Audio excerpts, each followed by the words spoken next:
राजस्थान के थार डेजर्ट के बीच में बसा हुआ ये है जैसलमेर शहर, जिसे महारावल जैसल सिंह जी के द्वारा 1556 ईस्वी में बसाया गया था और इसे the golden city of India कहा जाता है।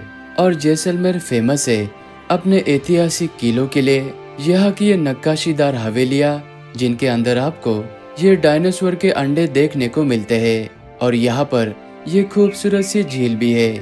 और यहीं पर ये कुलधारा भूतिया गांव है, जहाँ पर आज भी 5 बजे के बाद में कोई भी नहीं आता।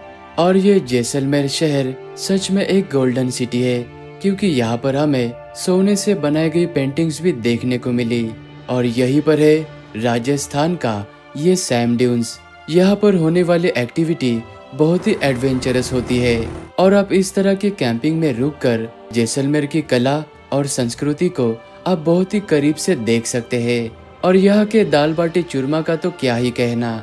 और जैसलमेर के इस टूर में आपको इंडियन आर्मी के ये original tank, original fighter jet, और साथ ही में यहाँ से आपको इंडिया और पाकिस्तान का बॉर्डर बहुत ही करीब से देखने का मौका मिलता है।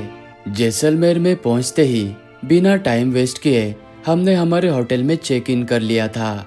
जैसलमेर में हम जिस होटल में रुके वो ऑलरेडी हमारे पैकेज में इंक्लूडेड है, और ये जैसलमेर का टूर पैकेज हमने जैसल डेजर्ट सफारी जैसलमेर इनसे बुक करवाया था। कॉन्टेक्ट नंबर आपको स्क्रीन के ऊपर नजर आ रहा होगा। थोड़ी देर आराम करने के बाद हमने जैसलमेर को घूमने की शुरुआत इस सोनार किले से की। जी हाँ, जैसलमेर किले को सोनार किला भी कहा जाता था, जो कि एक यूनेस्को वर्ल्ड हेरिटेज साइट है। मेरू पर्वत के ऊपर बसे हुए इस किले का निर्माण 12 जुलाई 1156 में भाटी नरेश महारावल जैसल सिंह जी ने करवाया था, और राजस्थान का ये दूसरा सबसे पुराना किला है। और इसे येलो सैंडस्टोन यानी कि पीले बलुआ पत्थर का प्रयोग करके इंटरलॉकिंग सिस्टम के तहत बनाया गया है, और आज भी इस किले में 3000 लोग रहते हैं। प्राचीन रेशम मार्ग यानी कि सिल्क रूट पर स्थित यह जैसलमेर किला भारत के साथ ही में मध्य एशिया, फारस, अरब देशों के बीच में एक व्यापार का केंद्र था। और इसी किले में राजा और रानी का महल है, जिसे देखने के लिए आपको 200 रुपया पर पर्सन एंट्री फीस देना होता है। और महल के अंदर आपको राजा का ये सोने का छत्र और चांदी का सिंहासन देखने को मिलता है। और ये है महारावल शालीवान सिंह जी की तस्वीर, जो कि 7.5 फीट इनकी ऊंचाई थी और इनका वजन 250 किलो का था।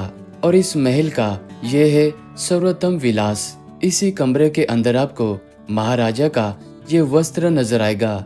इस कपड़े को देखकर आप अंदाजा लगा सकते हैं कि महाराजा शालीवान सिंह जी, उनका शरीर कितना विशालकाय रहा होगा। और इस महल के छत के ऊपर से आपको ये दिशा दर्शक और समय बताने वाले यंत्रों के साथ ही में यहाँ से आपको जैसलमेर शहर का सबसे खूबसूरत व्यू नजर आता है। और ये है रानी के महल के अंदर बना हुआ एक कक्ष। इन्हीं कक्षों के अंदर रानियां, महारानियां और पटरानियां रहा करती थी।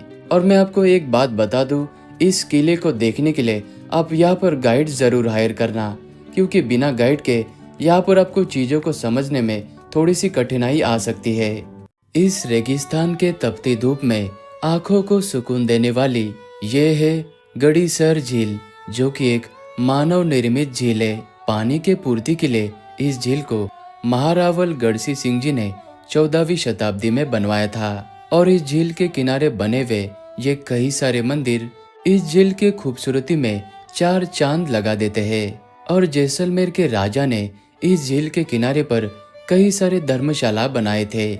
जो सिल्क रूट के व्यापारी थे वो यहाँ पर रुका करते थे, और साथ ही में राजा उनको एक जगह से दूसरा जगह जाने के लिए अपने ऊंट भी दिया करते थे। और साथ ही में उन व्यापारी को कोई लूट ना सके, इसीलिए उनके साथ अपने सैनिक भी दिया करते थे। तो इस तरह से ऐतिहासिक काल के समय में ये झील राजा महाराजाओं का एक आय का साधन यानी कि पैसा कमाने का एक जरिया भी था। तो गड़ीसर लेक में आप कुछ इस तरह से पैडल बोटिंग भी कर सकते हैं, और इसका 300 रुपीज चार्ज लिया जाता है। और आपको कुछ इस तरह से एक पैडल बोट दिया जाता है, और आप सनसेट के समय पे यहाँ पर आना। तो कुछ इस तरह से हमने जैसलमेर में हमारे पहले दिन की एंडिंग लेक में बोटिंग करते हुए और यहाँ का खूबसूरत सनसेट एंजॉय करते हुए की। और दूसरे दिन के लिए हम बहुत ज्यादा ही एक्साइटेड थे क्योंकि हम जाने वाले थे सैम डेजर्ट में। जैसलमेर में आप सुबह की शुरुआत इस दाल पकवान से कर सकते हैं, जो कि आपको ये किले के एंट्री गेट के पास में मिल जाएगा और ये बहुत ही टेस्टी होता है। इस खूबसूरत जगह को बड़ा बाग कहते हैं, जो कि प्रसिद्ध है अपने ऐतिहासिक छतरियों के लिए। जैसलमेर से 6 किलोमीटर के दूरी पर स्थित ये जगह भाटी राजवंश के शासकों को समर्पित है। राजस्थानी शैली में पीले बलुआ पत्थर से बनाई हुई इन छतरियों के जगह पर सबसे पहले महारावल जैत सिंह जी ने 16वीं शताब्दी के शुरुआत में इस जगह पर एक बांध और खूबसूरत बाग बनवाया था ताकि रेगिस्तान में जल का संग्रहण हो सके। फिर उसके बाद में उनके पुत्र तुनकर जी ने यहाँ पर अपने पिता महारावल जैत सिंह जी की याद में और सम्मान में पहली छतरी बनवाई थी। उसके बाद में फिर यह परंपरा बन गई। फिर प्रत्येक शासकों और उनके परिजनों के मृत्यु के बाद में उनके स्मरण और याद में यहाँ पर छतरी का निर्माण हुआ था।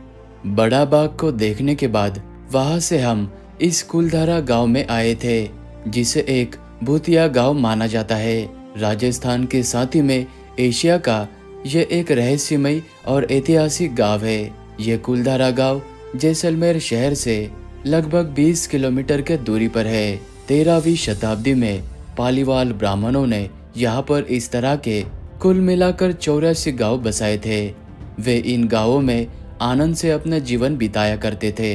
लेकिन 18वीं शताब्दी में जैसलमेर का दीवान, जिसका नाम सलीम सिंह था, वह बहुत ही क्रूर और लालची था।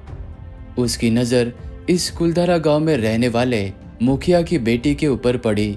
सलीम सिंह मुखिया के बेटी से जबरन विवाह करना चाहता था। उसने गांव वालों को धमकी दी, अगर उसका विवाह उस लड़की से नहीं कराया गया तो वो उसे जबरन उठाकर लेकर जाएगा और गांव पर अतिरिक्त यानी कि ज्यादा टैक्स लगा देगा।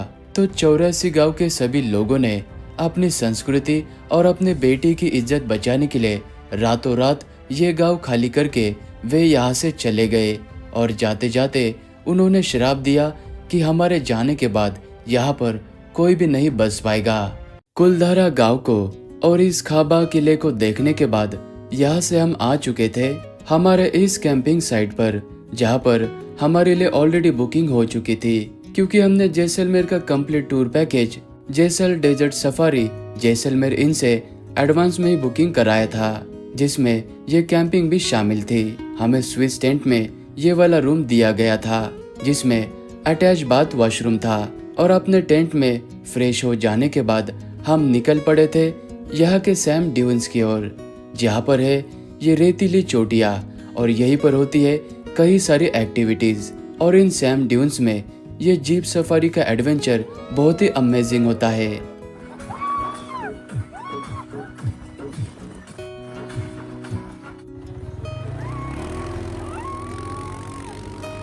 तो कुछ इस तरह से हमने सैम ड्यून्स की इन रेतीली चोटियों में अलग अलग एडवेंचर एक्टिविटीज की। और यहीं पर हमने दूसरा दिन का ये प्यारा सा सनसेट एंजॉय किया। और सैम ड्यून से वापस कैंपिंग साइट पर आने पर आपका कुछ इस तरह से स्वागत किया जाता है। और शाम के समय में चाय के ब्रेक में आपको इस तरह का स्नैक्स दिया जाता है। और यहीं पर समय हो जाता है यहाँ के कल्चरल प्रोग्राम का, जिसमें आपको जैसलमेर यानी कि राजस्थान के कला, नृत्य और संगीत को बहुत ही करीब से देखने का मौका मिलता है।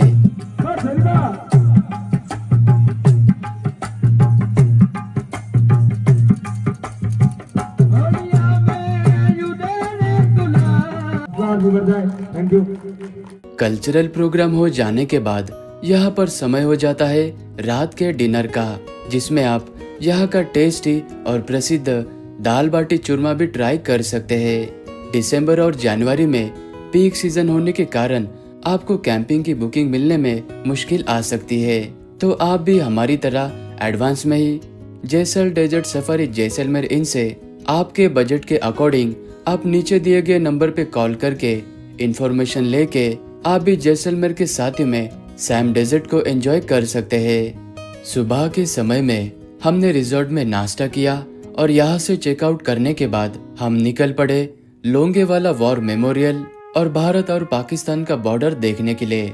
सम डेजर्ट से लगभग 120 किलोमीटर का सफर तय करते हुए हम सबसे पहले तन्नोट माता के इस मंदिर में दर्शन करने के लिए आ चुके थे।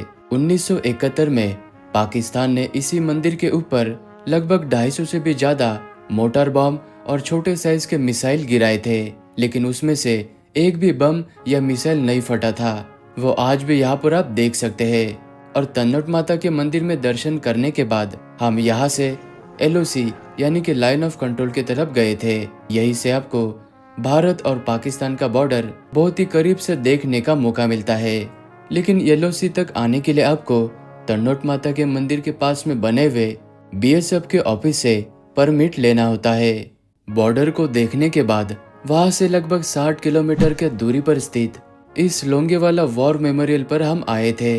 1971 में भारत और पाकिस्तान के युद्ध के दौरान 4 से 5 दिसंबर की रात को इसी लोंगेवाला चौकी पर युद्ध लड़ा गया था। पाकिस्तान की तरफ से लगभग 3000 से भी ज्यादा बड़ी टुकड़ी ने भारत पर हमला कर दिया था और अपने भारत के मात्र 120 सैनिकों ने उन सभी को पूरी रात भर रोक के रखा। फिर अगले दिन की सुबह वायुसेना के द्वारा इन हंटर जेट के जरिए भारत ने युद्ध जीत लिया था। बॉर्डर पर स्थित सभी जगहों को देखने के बाद हम वापस से शाम के समय में जैसलमेर शहर में आ चुके थे और अगला दिन होते ही हम निकल पड़े थे पटवाओं के इन हवेलियों को देखने के लिए। यहाँ पर कुल मिलाकर 5 हवेलियों का समूह है, जिसका निर्माण 1805 से लेके 1860 के बीच में किया गया था। हवेली के अंदर जाने के लिए आपको 150 रुपए का टिकट लेना होता है और हवेली के अंदर आपको काफी सारी एंटीक चीजें देखने को मिलती है, जैसे कि ये अलग आकार का बना हुआ ताला और यहाँ पर आपको ये डायनासोर के अंडे भी देखने को मिलते हैं और ये दोनों चाबी से खुलने वाला ताला। और यहाँ पर इस तरह के कई सारे चीजें आप यहाँ पर देख सकते हैं। इस जगह को मंदिर पैलेस कहा जाता है, जो कि राजस्थानी राजपूत स्थापत्य शैली का ये एक सुंदर उदाहरण है।